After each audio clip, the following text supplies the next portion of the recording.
साथियों नमस्कार, भारत चक्र न्यूज में आपका स्वागत है। मैं हूं आपके साथ राजेश शर्मा। सबसे पहले नए वर्ष पर हमारे सभी दर्शकों को भारत चक्र की तरफ से ढेर सारी शुभकामनाएं। हमारे देश के लिए आर्थिक मोर्चे पर वर्ष 2025 जितनी आशंकाओं के साथ शुरू हुआ था, अब उतने ही अपेक्षाकृत अच्छे परिणामों के साथ समाप्त हुआ है। सिर्फ आर्थिक विकास की दर ही नहीं, अर्थव्यवस्था के अनेक मोर्चों पर हमारा प्रदर्शन ठीक रहा है और कुछ बहुत ही शुभ बदलाव दिख रहे हैं।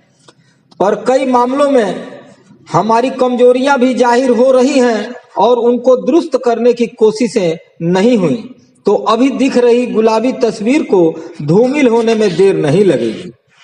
मुश्किल यह है कि शिकायत सरकार से है, तारीफ का हकदार हमारे किसान और उद्यमी हैं, लेकिन कुल मिलाकर अर्थव्यवस्था अच्छी स्थिति में है और पहली बार कुछ बहुत ही धनात्मक बदलाव दिखे हैं। इस साल अनेक कारणों से देश में हुए विदेशी निवेश में कमी देखने को मिली और काफी पूंजी बाजार से वापस ले ली गई, लेकिन ऐसा पहली बार हुआ कि देशी पूंजी ने आकर उस कमी की भरपाई कर दी और देश की निर्भरता कम हुई। इसके कारणों को देखना होगा और बढ़ावा भी देना होगा। और सबसे अच्छी बात हुई अमेरिकी राष्ट्रपति डोनाल्ड ट्रंप के बकवास फैसलों का बेअसर हो जाना। उनके राष्ट्रपति बनने के साथ ही वैश्विक स्तर पर अनिश्चितताओं का दौर शुरू हुआ, जो उनके चुनाव अभियान में कई बातों को लेकर था। हमारे यहाँ भी पहलगाम के आतंकी हमले के बाद हुई सैन्य कार्रवाई के दौरान उन्होंने जिस तरह दखल दिया और फिर उस सवालों को नरेंद्र मोदी तथा भारत को अपमानित करने के लिए इस्तेमाल करते रहे, उससे काफी चिंता रही। भारत ने जब थोड़ा सख्त रवैया अपनाया तो उन्होंने हमारे कई उत्पादों पर भारी सीमा शुल्क और उसके ऊपर पेनाल्टी लगा दी।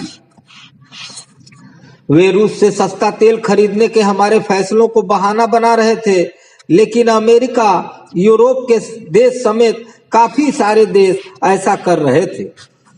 असल में उनकी तारीफ उनकी तरफ से अपने कृषि और डेयरी उत्पादों के लिए हमारे बाजार खुलवाने का दबाव था, जबकि हम ऐसा नहीं कर सकते थे। डॉलर और अन्य महत्वपूर्ण मुद्राओं का मूल्य बढ़ना इससे जुड़ा नहीं है, लेकिन यह हमारे मौद्रिक प्रबंधन की कमजोरी बताता है। और इस तर्क का कोई मतलब नहीं है कि महंगा डॉलर हमारे निर्यात को बढ़ाता है। आज दुनिया जितनी खुली है और एक मुद्रा के रूप में डॉलर जिस स्थिति में है, उसमें उसका महंगा होना हमें कई तरह से नुकसान पहुंचाता है। 40 रुपए के डॉलर की बात करने वाले नरेंद्र मोदी के शासन में अगर डॉलर 90 पार चला जाए तो यह चिंता की बात है। महंगा तो सोना भी बहुत हुआ है, लेकिन उसमें सरकार के पास करने को ज्यादा कुछ भी नहीं है। विश्व स्तर पर बैंकों से सोना की खरीद बढ़ाने से यह स्थिति आई है। जो स्थिरता के लिए ऐसा कर रहे हैं, पर चांदी की तेजी उससे ज्यादा है और इसमें सरकार ने जिस तरह कई बार वायदा कारोबार पर मार्जिन पड़ता राशि बढ़ाकर अपनी कमाई बढ़ाई है, एक दिन में 10 से 15% का उतार चढ़ाव सिर्फ सट्टेबाजी से आता है और हमारा वायदा कारोबार यही कर रहा है। यहाँ चांदी ही नहीं, काफी सारे जींस भी उपलब्ध कुल स्टॉक के कई गुना ज्यादा सिर्फ मुंहबोली खरीद बिक्री का माध्यम बनते हैं। अर्थव्यवस्था में अच्छे प्रदर्शन का क्षेत्र कृषि और पशुपालन है, जबकि इन कामों में लगे लोगों की सरकार से शिकायतें जारी है। खाद की कमी किसानों के लिए लगातार सिरदर्दी है। कारखानिया उत्पाद में कभी कमी तो किसी महीने बढ़त देखकर भी सरकार कुछ बड़े कदम नहीं उठाती। उसने श्रम कानून सुधार किए भी तो आधे अधूरे और मजदूरों की नाराजगी वाले।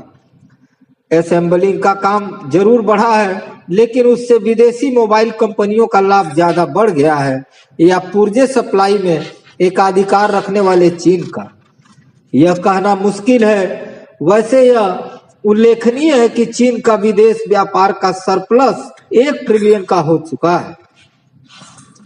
पर सरकार श्रम में सुधार में ही नियोक्ताओं को खुला हाथ नहीं दे रही है, बाजार को भी पूरी तरह निजी हाथों और विदेशी खिलाड़ियों को सौंप रही है। उसने विमानन क्षेत्र को पूरी तरह निजी हाथों में सौंपने का नुकसान देखा जब इंडिगो समेत अन्य एयरलाइंसों के हजारों फ्लाइट रद्द होने से अफरा तफरी मच गई थी। इसके बावजूद सरकार बीमा क्षेत्र में 100% विदेशी पूंजी, एटमी उत्पादन में भी निजी क्षेत्र को उतारने और विदेशी विश्वविद्यालयों को कैंपस खोलने की कानूनी व्यवस्था कर दी है। अगर वह अपना रोल निजी क्षेत्र के चौकीदार के रूप में देखना चाहती है तो उसे कम से कम ढंग से चौकीदारी भी करनी चाहिए। एयरलाइंस और रेल वगैरह में ग्राहकों के हितों की चौकीदारी तो नहीं हो रही है, सरकार का यह काम भी नहीं है। पर इस साल एक नया तमाशा सामने आया है। अभी तक सरकार की तरफ से पेश होने वाले आंकड़ों पर देश के अर्थशास्त्रियों और सांख्यिकी के जानकारों का एक समूह शक जाहिर करता था। जब जीडीपी की गणना का आधार बदल गया तब भी 1% तक गलत आंकड़े देने की बात उठी थी। पर इस साल तीसरी तिमाही में जब जीडीपी के 8.2% बढ़ने का आंकड़ा सामने आया तो अंतर्राष्ट्रीय मुद्रा कोष समेत कई अंतर्राष्ट्रीय एजेंसियों की तरफ से तत्काल आंकड़ों को संदिग्ध बताने का बयान आया।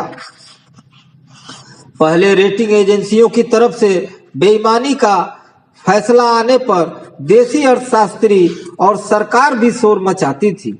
इस बार ऐसा नहीं हुआ और बाजार में 8.2 की खबर से जो उत्साह आना चाहिए था वो सिरे से गायब रहा। बाजार ने सच में कोई प्रतिक्रिया नहीं दी जो इस शक को गहराता है। लेकिन किसी भी अनुमान से हमारा विकास दर 7% से ऊपर रहने के जो अनुमान आ रहे हैं वो यही बताते हैं कि भारत ने 2025 की सारी आशंकाओं को झुठलाते हुए बढ़िया तरक्की की है। साथियों, आज के लिए बस इतना ही। कल फिर मिलते हैं देश दुनिया की बड़ी खबरों के साथ। आप देखते रहिए भारत चक्र न्यूज। नमस्कार, जय हिंद।